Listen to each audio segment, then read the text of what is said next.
Então, pessoal, vamos retomar aí os nossos estudos de Gênesis. Então, convido vocês para que possamos já abrir Gênesis capítulo de número 49.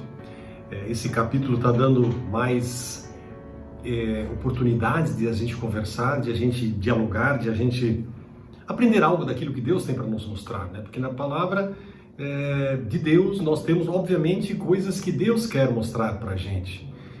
Então, a única coisa que nós precisamos fazer é ter a nossa mente aberta, o nosso espírito quebrantado, né, compungido diante dele, de tal maneira que ele tenha a oportunidade de realmente falar aos nossos corações.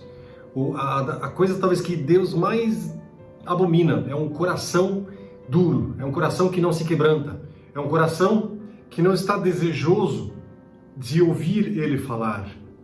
Pelo contrário, é um coração que não deseja ouvir Deus falar, é um coração cheio de si, é um coração que não se abre para as coisas de Deus, mas se abre para as coisas do mundo, porque quando Deus não entra, o que entra é o mundo, o pecado e o diabo. São três coisas que fazem a rotina da pessoa que não tem Deus no centro da sua vida.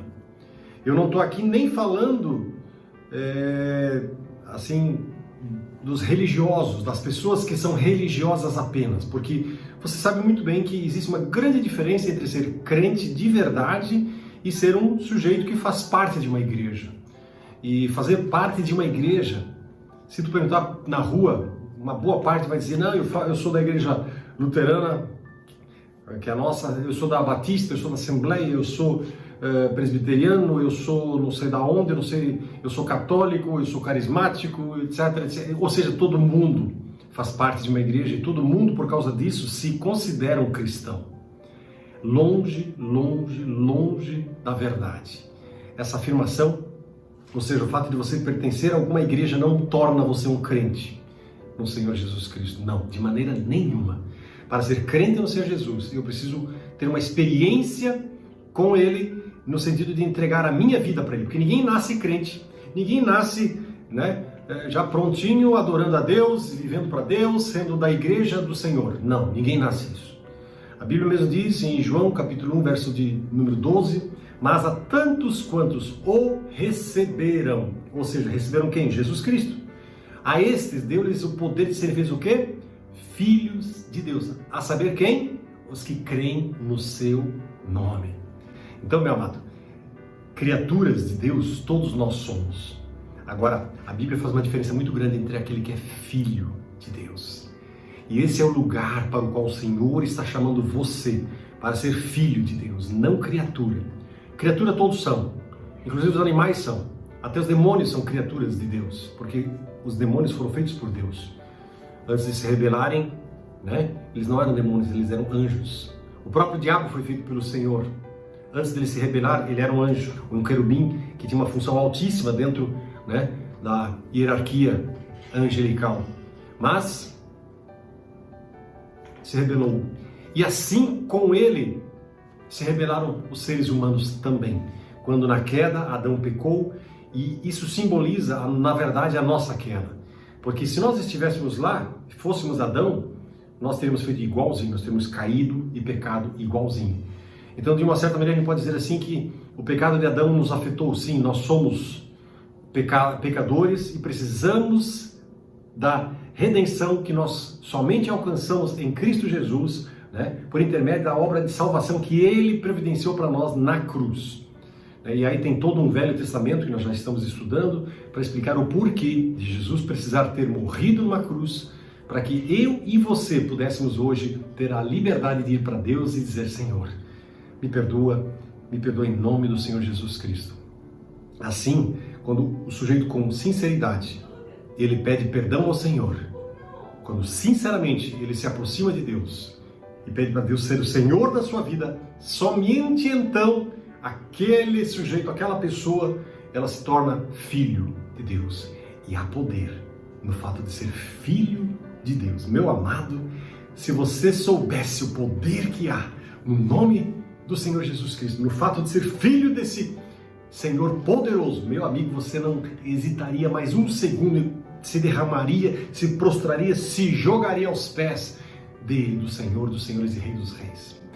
Opa, estamos falando e não estamos ainda entrando na palavra de hoje, mas de qualquer jeito, né, essa é uma palavra que eu considero muito importante, porque a salvação é a nossa eternidade que está em jogo. Porque daqui a 100 anos não importa o que você fez, o que deixou de fazer, o que você acreditava, o que você não acreditava, não importa quanto dinheiro você ganhou, não importa o que você construiu, nada daqui a 100 anos vai importar. A única coisa que vai importar é se você conhecia Jesus Cristo como seu Senhor e Salvador pessoal ou não. O contrário, as outras coisas, tudo, eu e você, nós vamos deixar tudo para trás. Daqui a 100 anos nenhum de nós estará aqui. Pense nisso. Pense nisso. E veja o que Deus quer falar contigo. Amém? Vamos lá, gente. Vamos ao estudo de Gênesis, capítulo 49. E hoje vamos começar, como a gente sempre começa, com uma oração, falando com Ele, o nosso Pai. Pai querido, obrigado pela Tua palavra. Obrigado porque Tu és Deus de poder. Tu tens toda a força, todo o poder e tudo aquilo, todo o domínio, Senhor, está em Tuas mãos. Porque a palavra mesmo diz, e Tu és soberano, Senhor. Não há nada que Tu não possas fazer. E não há ninguém, Senhor, que possa Te contradizer. E não há ninguém que possa se sobrepor a Ti. Porque somente Tu és Deus. Qualquer outro Deus, qualquer outra ideia, qualquer outro pensamento, filosofia, religião, não interessa o que for. Nada pode contra Ti, Senhor. Porque Tu estás acima de todas as coisas. Tu és soberano, Senhor do universo. E aqui agora nós clamamos para que Tu abras o nosso entendimento, para que nós possamos entender e ver o que há, o que tem nessa palavra, que Tu queres nos falar aqui agora, Senhor, nesse lugar, nesse momento, em nome do Senhor Jesus Cristo. Amém e amém. Uma das coisas que a gente sempre fala, né, quando nós vamos ler a Bíblia, claro, ler a Bíblia em qualquer momento, em qualquer circunstância, é sempre uma coisa bacana. Mas é importante que a gente vá com nosso espírito certo, preparado para isso. Ou seja, nós precisamos ir à palavra, orando, meditando, pedindo, Senhor, envia o Espírito Santo para que Ele abra nosso entendimento, né? E aí sim, e com a nossa mente aberta, no sentido assim de permitir que a palavra fale com a gente, entendeu? Para que ela confronte as nossas ideias, nossos pensamentos. E se tem coisas assim que precisam ser transformadas, mudadas e alteradas em nós, meu amado, faça. Amém? Vamos lá, gente. Gênesis capítulo 49, dos versos 22 a 26, nós vamos ler agora, porque aqui nós estamos falando, né, as bênçãos que Jacó está dando aos seus filhos, e agora nós vamos ver o que ele fala sobre José. Ele fala bastante sobre José, por isso tem bastante coisa aqui, e de todos os seus filhos, é o filho que mais assim se destacou, até porque a humildade dele, a perseverança dele em seguir os caminhos de Deus, mostrou que vale a pena, sim, você seguir, não importa o que você estiver vivendo e passando, não importa o que você estiver sofrendo hoje. Se você fielmente servir ao Senhor, o Senhor Ele vai te erguer.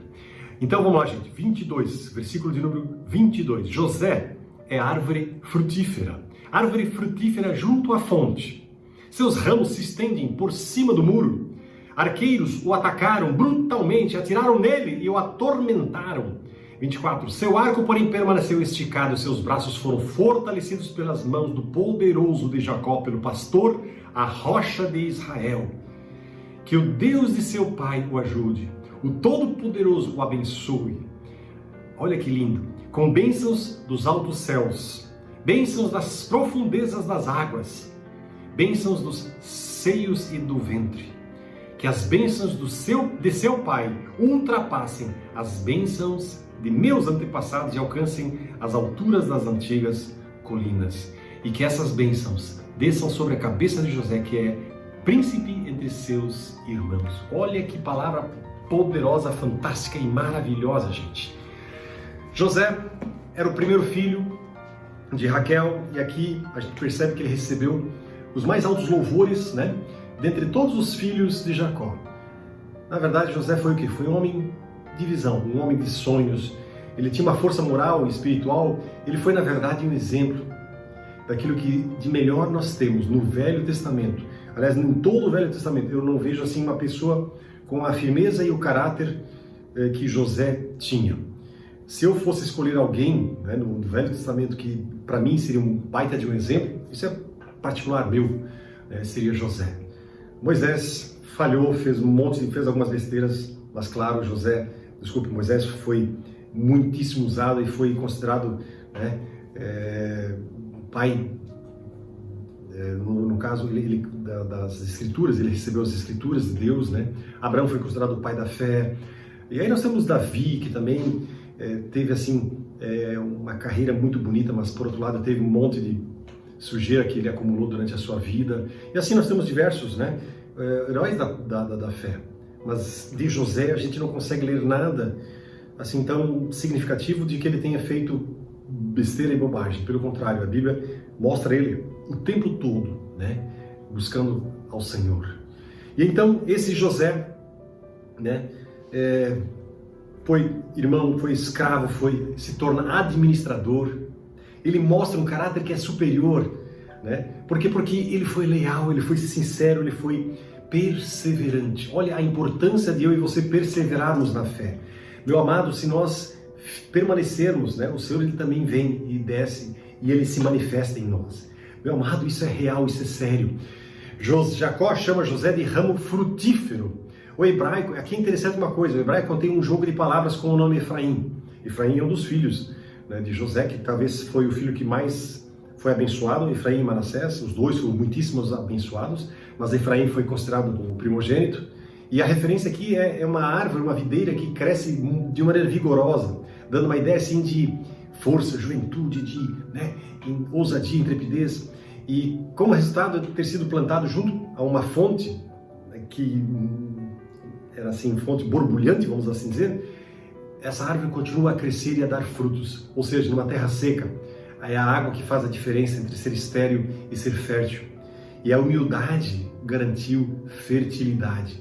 Ou seja, a humildade de José tornou ele, né, assim, ele amoldou ele de tal jeito que ele pôde receber as bênçãos do Senhor. E uma árvore assim fortalecida, gente, pode lançar seus ramos, né, seus brotos sobre o muro, sobre qualquer lugar que for, porque vai abundar de frutos. Então ali faz um jogo de palavras com Efraim, porque são termos parecidos no hebraico, né? Então, e é um negócio bem legal. No versículo 23, né, diz assim que como resultado dessa prosperidade excepcional, José podia esperar o quê? Hostilidade, né, amargura e inveja dos seus irmãos, flecheiros estariam muito ocupados atacando ele furiosamente. E de fato assim foi no começo da vida de José, quando os irmãos dele procuraram destruí-lo, né? Inclusive matá-lo até por inveja, etc. Mas muitos anos mais tarde, na terra de Canaã, as tribos de Efraim e Manassés também vão encontrar oposição, perseguição, não só por parte dos povos vizinhos, mas inclusive dentro, né, da própria esfera do povo de Israel. Mas eles teriam que conservar o quê? Uma fé viva em Jeová, no Jeová dos exércitos. E ele, esse Senhor, se comprovou que como um Deus todo-poderoso, mais do que suficiente na vida de cada um deles, gente. E quem o conhece descansa nele, gente. Em cada situação de emergência, em cada situação de dificuldade, está no lugar certo de receber a bênção. Aí diz a palavra, né, que esses inimigos davam o que? Amargura, atiravam contra ele e o aborreciam. Isso aqui é um jogo de 3 palavras no hebraico que traduzem a situação de oposição de José. Ou seja, no caso, José, essas 3 palavras, a primeira meirar, deriva de uma palavra em hebraico chamada piel, que significa provocar, amargurar, molestar, né? E o uso dessa palavra piel é mais a outra palavra, a segunda palavra agora, reibav, acrescenta intensidade para essa atitude, para essa ação. Ou seja, ali o negócio era quente, o negócio era forte. E a terceira palavra, né, que fala aqui para aborrecer, é seitam, e dá a ideia de um ódio profundo, enraizado. Dá assim uma ideia de ativa perseguição. E aí nos versículos 24 e 25, né, diz assim que o seu arco, o arco de José, porém permanece firme. Ou seja, nas vitórias de José, houve assim evidência da firmeza desse arco e da agilidade das suas mãos, desse poder especial que Deus concedeu para ele. Ou seja, Jacó ainda disse que essa mesma ajuda sobrenatural seria esperada inclusive nas próprias colinas da Palestina. E a palavra traduzida aqui por firme, né, o seu arco permanece firme, pode ser também traduzida como impassível, permanente, ou ainda sempre abundante. O seu arco, porém, está sempre abundante, sempre permanente, sempre impassível. Jacó, aqui agora também usa os títulos, né, assim, que Jeová tem: o poderoso de Jacó, o Deus de teu pai e o todo-poderoso El Shaddai, para descrever que esse braço seria tão poderoso, o braço de José segurando o arco, mas tão poderoso, por causa do Senhor, é óbvio, e ele seria assim tão digno de confiança, tão rápido, tão ágil, que nenhum inimigo poderia resistir a ele. Mas tão somente porque o Senhor estava segurando esse braço firmemente, esse braço de José. E com fé simples, ele, Jacó, entrega para a tribo de José, ele entrega, aliás, a tribo de José nas mãos do Senhor. E com fé, na fé confiante, ele profetiza vitórias certas contra os inimigos que estariam à frente dele. E além disso, poderes especiais para lidar com inimigos, né? Os descendentes de José, então, receberam promessa de bênção em abundância. De cima eles teriam chuva e orvalho abundante, debaixo deles o solo seria suprido, né, abundantemente com os ingredientes que produzem alimentos e colheitas, e por um dom especial de Deus, a fertilidade dos homens e dos animais iria garantir também uma fertilidade sem limites para os familiares de José. De fato, a tribo de Efraim e Manassés, se somadas juntas, são superiores em termos de número às outras tribos. O número dos seus descendentes, me refiro. E aí no versículo 26, né, nós temos assim um pequeno resumo, né? José seria sempre considerado o quê? Um príncipe entre os seus irmãos. A palavra diz aqui, distinguido entre os seus irmãos, uma tradução vai dizer, né? O hebraico aqui, nezir, esse separado, esse distinguido, né? Mais ou menos traduzido aqui por alguém separado, alguém que está consagrado para importantes obrigações. E dessa palavra vai derivar uma outra palavra chamada nazireu. E eu acho que nós já falamos alguma coisa sobre o voto de nazireato ou o voto de nazireu. Nazireu o que é? Era um homem que tinha sido oferecido para Deus. E através de um voto assim especial ele ficava irrevogavelmente entregue. Poderia ser uma vida toda e poderia ser por um período da sua vida. Efraim, seu filho, teria essas qualidades necessárias para essa santa dedicação, para esse propósito de Deus, né? De alguém que teria sido escolhido para pôr em ação esses princípios tão belos, tão bonitos, exemplificados por José, seu pai. E de fato, Efraim se torna um príncipe entre as tribos de Israel. Gente, vocês viram o que Deus faz com uma vida, com uma pessoa que se prostra, uma pessoa que se entrega nas mãos dele, do Senhor dos Senhores e Rei dos Reis. Meu amado, não vale a pena você viver uma vida longe de Deus, não vale a pena. Meu amado, eu só quero dizer uma coisa para ti. Hoje, se você entregar a sua vida para Jesus, né, não espere que automaticamente tudo se resolva. Pode ser que algumas coisas levem tempo, mas uma coisa que acontece automaticamente quando você entrega a vida para Jesus é a paz. A paz do Senhor passa a fazer parte do seu dia a dia, da sua vida. A paz de Cristo, que excede todo o entendimento. Ele é que guarda as nossas mentes e nossos corações nele, no Senhor Jesus Cristo. Isso é real, isso é sério. Isso foi assim na minha vida. Eu tenho assim, diversos irmãos que podem testemunhar a mesma coisa. No instante que convidaram Jesus para ser o dono das suas vidas, a paz passou a fazer parte da sua vida. Isso é tão certo como eu e você estamos agora vivos, né, falando, conversando, né, mesmo que por meio de mídias sociais. Então, não perca tempo. Coloque a sua vida nas mãos do Senhor dos Senhores e Rei dos Reis, para que a paz dele possa fazer parte da sua vida. Vamos orar, gente? Coloque a sua vida no seu coração, na mão dele. Se você quiser, pare agora e entregue-se para o Senhor Jesus, mas por favor, não fique sem ter esse relacionamento com aquele que é o autor da vida. Pai querido, eu sei que tu estás ouvindo cada palavra, Senhor, que nós estamos aqui falando. Eu sei que tu estás ouvindo também a oração que tantas vidas agora estão fazendo.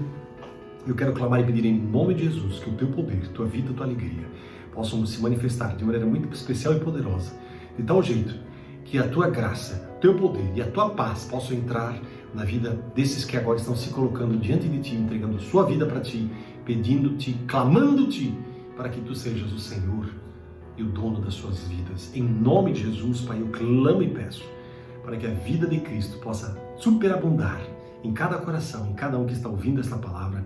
Eu também repreendo todo o mal, toda a opressão de engano, toda forma de ataque do mundo das trevas. Em nome de Jesus eu declaro, sai Satanás, saia todo poder, toda hoste perversa da maldade, saia e se retire, toda forma de opressão e angústia, saia e se retire em nome do Senhor Jesus. Porque eu declaro sobre essas vidas a paz de Cristo, em nome dele, Jesus Cristo. Amém e amém. Eu estava ouvindo hoje uma pregação e eu achei muito interessante uma coisa, só para a gente dar o desfecho. Quando Deus toca no coração de uma pessoa, ela corre desesperadamente para Ele, o Senhor. Tipo assim, ela chega e diz: Senhor, o que eu devo fazer para ser salvo? Hoje em dia nós vivemos uma vida um pouquinho diferente, né? As pessoas estão aí sentadas esperando, perguntando para Deus: Deus, o que tu podes fazer por mim? O que tu vais fazer por mim? Né, para que eu possa entregar a minha vida para ti, meu amado. Enquanto no meu coração não há desespero pela busca por Ele, a coisa não vai funcionar certo, não. Mas que Deus abençoe vocês em nome desse nome poderoso de Jesus. Amém?